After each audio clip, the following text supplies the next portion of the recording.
ప్రపంచానికి భౌతికవాదం మొట్టమొదట చెప్పింది భారతదేశం. ఇది నేను ఇక్కడ చెప్తుంది కాదు. ఈ స్టేట్మెంట్ యునెస్కో గుర్తించింది, అది అక్కడ రికార్డ్ అయి ఉంది. ఇది ఎందుకు చెప్తున్నానంటే ప్రపంచానికి భౌతికవాదం చెప్పిందేమో భారతదేశం. అట్లాంటి దేశాన్ని ఎట్లాంటి స్థితికి తీసుకొచ్చారు పాలకులు ఒక్కసారి ఆలోచించండి. ఆవు మూత్రంలో ఈ టెస్ట్ ఉంటుంది, ఆవు పేడలో అన్ని రోగాలు నయమవుతాయని చెప్పే స్థితికి తీసుకొచ్చారు కదా భౌతికవాదుల్ని. ఇంకా మీకు ఇంకో 2-3 విషయాలు చెప్పాలి ఇక్కడ. అట్లాంటి చార్వాకులు అంటే వీళ్ళు బుద్ధుడి కంటే కొంతకాలం ముందే ఉండి, అందులో అజితకేశ కంబళి అని ఒక ఆయన ఉన్నాడండి, చార్వాకుడు ఆయన. అజితకేశ కంబళి అంటే నల్ల వెంట్రుకలతో నేయబడ్డ కంబళి కప్పుకొని తిరిగేవాడట ఆయన. మరి ఆయన అసలు పేరేంటో తెలియదు కానీ, ఎందుకంటే రికార్డ్స్ లేవు. రికార్డ్స్ ఎందుకు లేవు అంటే వాటన్నిటిని మనువాదులు నాశనం చేశారు. బుద్ధుడి దగ్గర నుంచి కొంత, జైనుల దగ్గర నుంచి కొంత సమాచారం ఉంది కానీ చార్వాకులది లేదు. అయినా కూడా చార్వాకుల విషయాలు కొన్ని ఎట్లా బయటకు వచ్చాయి అంటే చార్వాకుల్ని విమర్శించిన వాళ్ళు రాసిన పుస్తకాల్లో నుంచి కొంత సంగ్రహించాం. చార్వాకుల్ని విమర్శించే వాళ్ళు చెప్తారు కదా, వెధవా వాడు ఇట్లా అన్నాడు అట్లా అన్నాడు అని ఏదో చెప్తారు కదా చార్వాకుల్ని దూషిస్తూ. అందులో నుంచి మనం కొన్ని విషయాలు తెలుసుకున్నాం అన్నమాట. ఓహో, చార్వాకులు ఇవన్నీ చెప్పారన్నమాట. మీకు చార్వాకులు చెప్పింది ఒక్కటి గుర్తు చేస్తా, ఎంత వైజ్ఞానిక స్పృహ ఉన్నది మీరు ఆలోచించండి. ఎవరైనా చనిపోయినప్పుడు పిండాలు పెడతారు కదా, అక్కడ పెడితే కాకులు వచ్చి తింటాయి. అంటే ఏమిటి?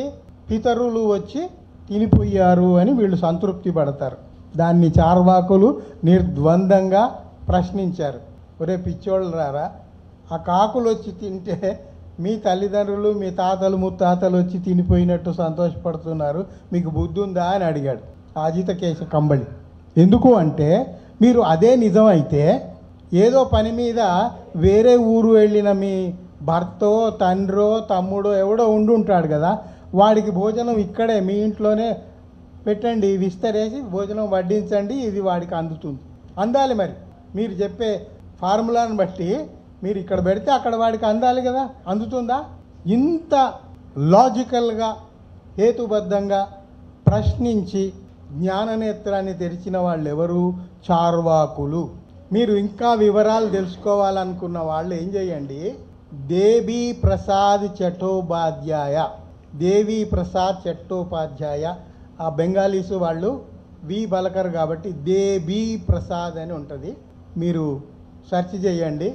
ఆయన ఈ చార్వాకుల మీద చాలా మంచి పుస్తకాలు రాశాడు, అవి చదవండి, మీకు విషయం తెలుస్తుంది. ఆ తర్వాత వచ్చిన బుద్ధుడు ఒక సిద్ధాంతం చెప్పాడు, కార్యకారణ సిద్ధాంతం.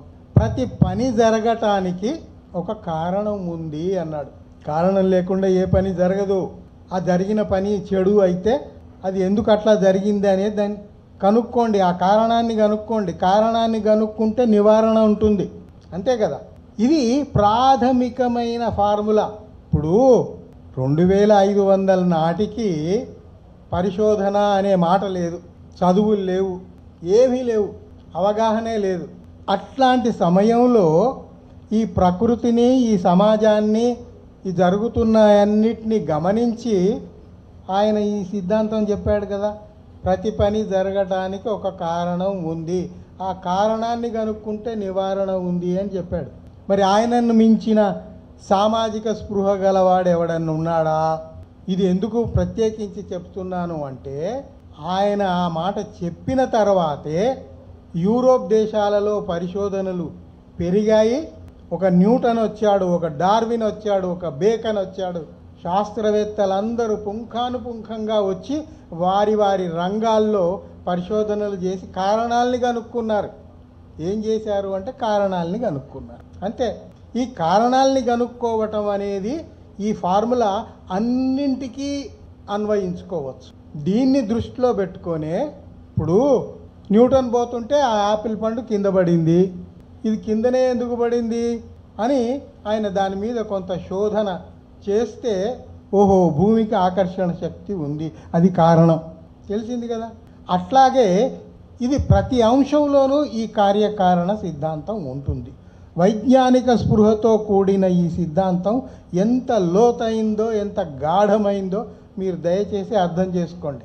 మీకు ఒక ఏదో సుస్థి చేస్తుంది, నాట్ ఫీలింగ్ వెల్, డాక్టర్ దగ్గరికి పోతారు, మీరు రాగానే ఆయన ప్రిస్క్రిప్షన్ రాసి పంపించడు. ఎందుకు?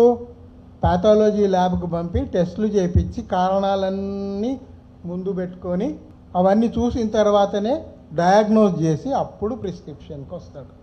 అవునా కాదా? మరి ఇంత లేకుండానే ఎవరు ఏమి చేయలేరు కదా. ఇదే సిద్ధాంతంతో ఇన్స్పైర్ అయ్యాడు మార్క్స్. ఆయన ఎట్లయ్యాడు?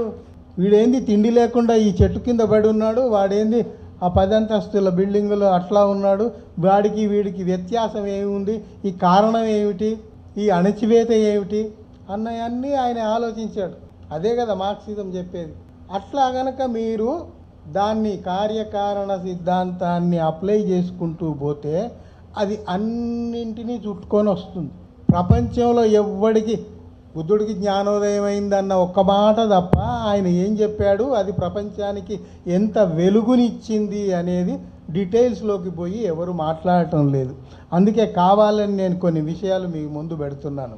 ఇప్పుడు ఎక్కడ ఏమీ లేనప్పుడు, ఏ అవగాహన లేనప్పుడు, ఏ పరిశోధన లేనప్పుడు ఇంత మూల సూత్రాన్ని చెప్పటం మామూలు విషయమా? ఆయనకు బోధించిన వాళ్ళు ఎవడూ లేడు, అప్పుడు యూనివర్సిటీలు లేవు. ఆయన తర్వాత అశోకుడు వచ్చిన తర్వాత, ఆయన తర్వాత హర్షుడు రాజ్యానికి వచ్చిన తర్వాత దేశం మొత్తం బౌద్ధ దేశంగా విలసిల్లుతున్నప్పుడు ఒక 70-80 బౌద్ధ విశ్వవిద్యాలయాలు ఈ దేశంలో విలసిల్లాయి. అవి 800 సంవత్సరాలు 1000 సంవత్సరాలు వాటి పని అవి చేశాయి. ప్రపంచవ్యాప్తంగా వేల కొద్ది విద్యార్థులకు అవి విద్యను అందించాయి. ఇందాక నేను చెప్పినట్టు భౌతికవాదాన్ని మొట్టమొదలు చెప్పింది భారతదేశం ఎట్లాగో, అసలు బోధన అనేది మొదలుపెట్టి యూనివర్సిటీలు ప్రారంభించింది ఈ భారతదేశం. ఆ రెండే కాదు, చాలా ఉన్నాయి. ఇప్పుడు మీకు ఒక చిన్న ఒదంతపురి యూనివర్సిటీ అని కూడా ఉంది ఒరిస్సాలో. అక్కడ ఉన్న పూరి ఉంది కదా, ఆ పూరి పాత పేరు దంతపురి. దంతపురి అని ఎందుకు వచ్చింది అంటే అది జగన్నాథుడి ఆలయం కాదు, బుద్ధుడి అవశేషాలు, ముఖ్యంగా దంతేశాలు దర్శించుకుంటారని వాళ్ళు ఒక పెద్ద రథంలో కూర్చోబెట్టి పైన పెద్ద పాత్రలో ఆయన అవశేషాలు పెట్టి ఊరేగింపులాగా తీసుకుపోతే ప్రజలందరూ వచ్చి చూసి పోయేవాళ్ళు. అది రథయాత్రకు మొదలు. వచ్చే నెలలో ఎప్పుడో జగన్నాథ రథయాత్ర తీస్తారు. ఈ జగన్నాథ రథయాత్ర వైష్ణవ దేవుడు కాదు అది. సో ఇట్లా ఇవి చాలా ముఖ్యమైన అంశాలు. మనం చేస్తున్న పండుగలు, ఆచరిస్తున్న సంప్రదాయాలు ఏవైతే ఉన్నాయో 90% ఆఫ్ దెమ్ ఆర్ క్రియేటెడ్.